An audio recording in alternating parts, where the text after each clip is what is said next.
Hello everybody, this is Suman Pachigula here, and today in this video I'm going to explain in a very normal manner, as normal as possible, about what is API, right? Generally, if we as a recruiter working with requirements related to SOA or microservices, we happen to see APIs and web services in the requirement. So what exactly is that? So here, let's go and understand what is that and why we need it. So here this information is only for educational purpose of recruiters only. So this is not any sort of professional advice or for any sort of legal information that is being served here. So this is only for the educational purpose of recruiters. All right. So let's move in and understand the mind map, how exactly it works and what is this all about. All right. So here, what is API? So to start with, what is that we are going to learn during this video is what is this API and what are the types of APIs and examples of APIs. All right. The first thing, it is a set of defined rules that explains how computer or application communicate with each other. Meaning, so computer, when it says it's a hardware, and application is something, it's a software or anything that sort, and how it communicates with each other, that is what API does. Meaning, for example, I'm communicating with this software to show you or give you an example of whatever the knowledge here, right? So how I'm doing it, meaning here a human is interacting with a software application or computer. So now if two software needs to communicate, if a computer needs to communicate with an application, how would that work? So that's where the API comes in. So here API is application programming interface. If we break these words, so an application interacts with another application through interface. All right, this is a program that helps it to communicate. So let's go and understand a little bit deep. So here, this application, meaning the API, where exactly it will come in the software or in the programming side is, this API sit between an application and the web server, meaning the front end and the back end, it sits in the middle. And what it does, it acts as an intermediate layer that processes data and transfers between the systems. All right. For example, let me give you a simple example here. Okay. I hope you guys see this. Okay. Yes. So here, let's say you are visiting a hotel. Okay. You are visiting a hotel. There you go. Now, where is the hotel? Here is the hotel. Okay, let me pull it a little bit up. There you go. So you are visiting a hotel. So why do someone visit hotel? To have food or to drink something, right? Then what happens when we visit? There is someone comes. There comes a waiter, there comes a butler, there comes a server. Got it? Now what this person do? This person takes your order, then goes to the chef, right, in the kitchen, and gives that person the information of what he has taken from you and brings it back from the chef to you. Got it? Now, in this example, what you need to understand is these are the APIs, and here you see that is called a web server. So web server is a program that understands human language and converts it to a machine language and gets the information. And this is what we can call this a web services or APIs, which enables it to work together. All right. I hope this example was useful. So let's come back once again to the main point. All right. So here, so the same way API is being used, it is an application programming interface and it connects two applications together. Now, what are the types of APIs? There are 4 types of APIs. One is public API, partner API, internal, and composite API. So let's understand public API. Public API means that is something everyone can use. Okay, let's go and look at it. So it is open, meaning open source, and available for use by any outside developer or business. Outside meaning apart from the API being developed by the mother company. Okay, anyone can use it. And why they do use it? They use it to share its application and data with other businesses. Now, for example, you are booking a flight ticket, all right? If you are booking a flight ticket, for example, let me get something here and get you makemytrip.com, okay? And I'm give you Make My Trip. So here in the Make My Trip, you see this application, right? This is how it opens up. And here, let's say, okay, it's a Visakhapatnam to Hyderabad, it says, and let me give you a date of 12 November. Perfect. And I searched it. Now, what happens? Make My Trip is an individual, it's a different website, and it is, okay, there you go, right? This is Make My Trip. And it went and fetched information from Indigo, AirAsia, Indigo, and SpiceJet and other things. Now what happens here? What did just happen? So here, if we see that Indigo's timings and its prices. So this Make My Trip third-party website, it went to the Indigo's website and it fetched the information to show in its website. Correct? Now, how would Indigo allows SpiceJet allows a third-party company to access their information? Now, that is something we need to understand. So here two things can happen, right? So one is they trust this company and give all the information so that it can go inside the database and fetch information, or these airlines can dump their information in one place or in one database, then these third-party application can reach that database and get information to show us. Now, what is that going to happen? There will be a problem, right? For example, SpiceJet cancelled its services 5 seconds before its departure.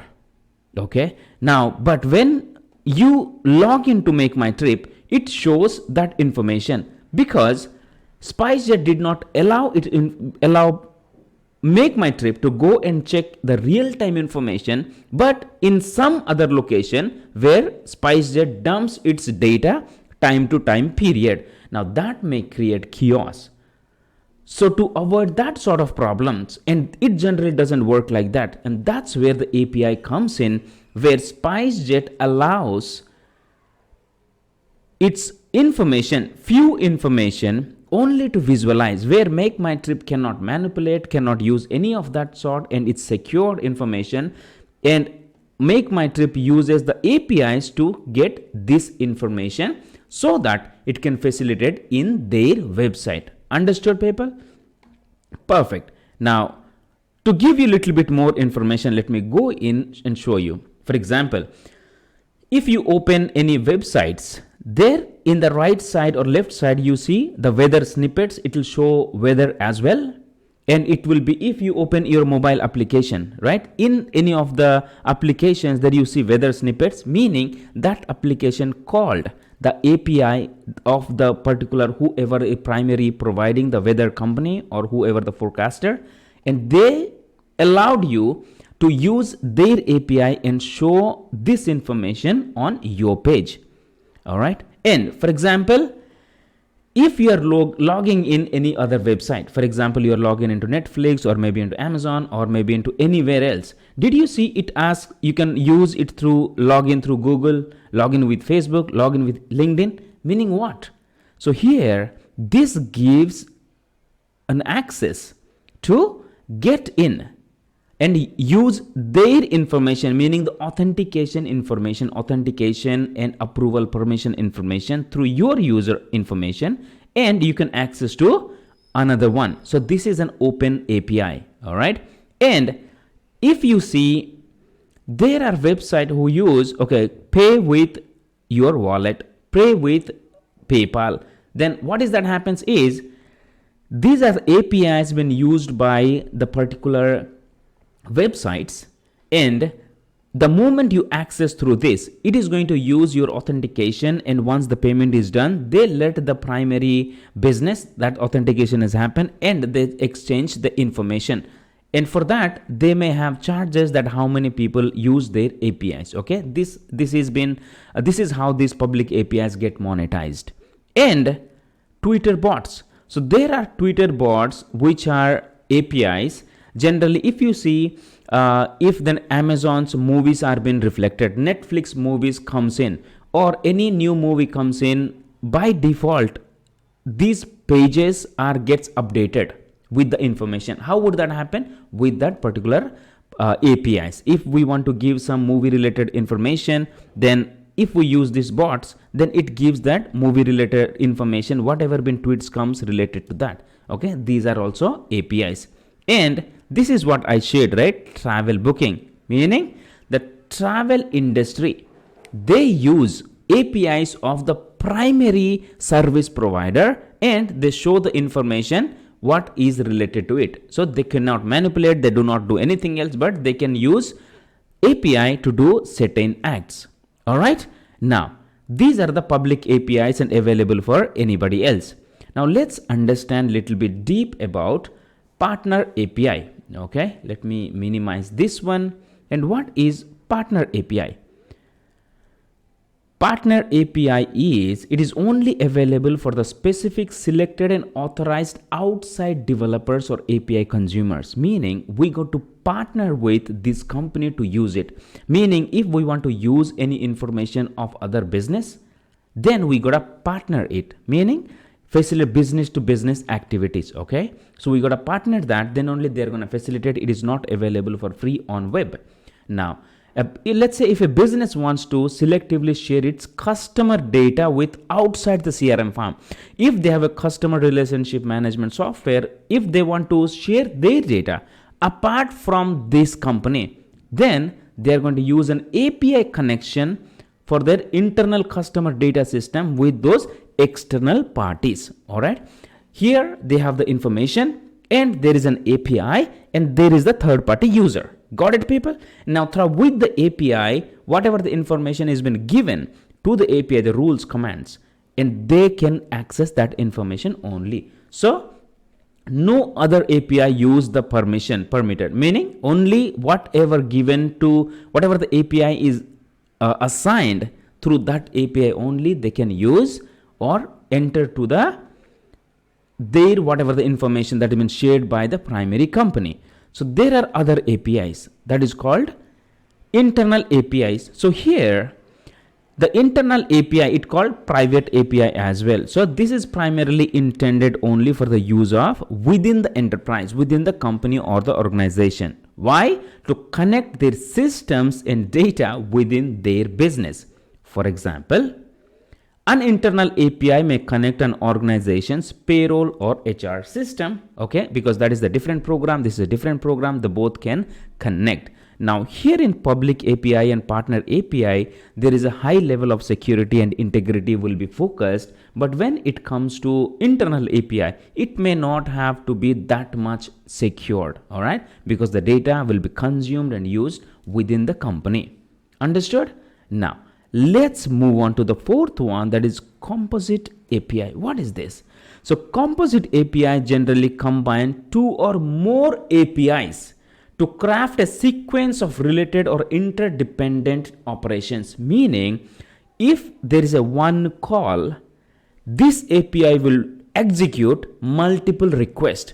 So here in this API, it's a individual call, individual request. So in composite, there will be one call and multiple request. Got it? For example, a composite APIs are a design approach to batch API requests sequentially, okay, multiple into a single API call.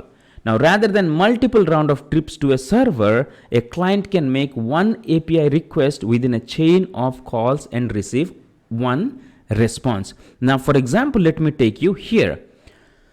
Now what happens, let's say if you are one individual and you are giving one request, this person takes the request and goes and checks the information with the chef whether it is available or not. Again, it comes back and tells you it is this available or not. So now if you are three people are giving request. So here what is that going to happen is, for each time it goes and gets information, now if you have to order five different dishes, in normal APIs it connects with the chef and comes back. But if you have, when it is their composite API, so it takes all the orders together and it gets the information at a time. So it saves time. At the same time, it increases the fastness. So now in this case, it has to be pretty strong in the security, and it is little bit of more bandwidth consuming. All right. So depending upon the application and the business, people use different sort of APIs. Got it, people? Application programming interface. Now, application programming interface can be called as web services. Why? Here is an example for you. REST, SOAP, RPC. You have heard of REST, right? What is REST? REST is a web services. Now, what is this? It's a representational state transfer architecture. Is perhaps the most popular approach to build API. So this is a service that allows to work the API. Now, REST is a stateless, meaning it doesn't save any of the data, whatever happens within that. Only the cache, whatever the cache we see, right? I mean, once after you browse, there will be the link will be saved, or so that is saved in REST. Okay, that's because it saved the cache information to give that whatever the sites been whatever the sites that we have visited, sort of things, but it do not save any passwords or anything that sort. Now you generally see it's a RESTful, right? Sometimes REST or RESTful. So this is usually called RESTful. So this is not something different. You can use your string as a REST or RESTful. Now, here it generally connects with XML, JSON, it connects with plain text information. Okay, this is how REST works. So here in SOAP, what is SOAP? SOAP is a simple object access protocol. So this is a messaging standard that how information could reach that side. It is a protocol. And who decides that protocol? It's a WWW consortium. All right. And it's broadly used to create web APIs using XML. So in REST, it uses JSON, XML, plain text, but here in SOAP, it only goes with XML. And this is a standard standard protocol given by the World Wide Web Consortium, where an application or anything that has to communicate through anything, it has a standard protocol you have to follow. Few information that you can access, few you should not. So that's what it's been given. So here how SOAP communicates with different protocols. So it is a protocol. So it communicates with HTTP, SMTP or TCP protocols. All right. Now, so what is this approach? So the SOAP approach defines how the SOAP message is processed, meaning how the user in the client message needs to be processed and the features and the modules included. All right. So it's a message and the communication protocol supported and construction of the SOAP messages. So here it gives, it's a definition. It defines how the message processed, the features and the modules, which includes, okay, and the communication protocol. This is the communication protocol that support, and that's a construction of the SOAP messages. So it's all together makes SOAP work. All right. And there is another API, that is remote procedural call. So this API it's a remote based. So it allows a user to connect through remote way. It provides the remote access. So you do not have to use a virtual private network, but it can directly go in. So let's understand. RPC is a broad category of approaches for following different computers to communicate with each other. So two different computers are there. There's a multiple computers there. If they want to communicate, they primarily use this API, RPC API. So here it is about executing a block of code on another server. So RPC is not an API, but it's a bunch of code that is being executed on the server on the program, and when it is implemented, that is called API. All right, so it will be generally implemented on HTTP or AMQP, then it will become web API. So here any web services can be API, but any API cannot be web services. All right, people, so I hope it gave you an information about how we use API and what are the different types of API web services. And now in the next videos I'm going to explain what are the different types of microservices or service oriented architecture or monolithic architecture, so that it is going to be helpful for you when you get that sort of requirements. All right, so if you need anything in detail where I'll get the information and simplify for you to understand, so put that in the comment box and let me know. I'll spend some time and prepare it for you.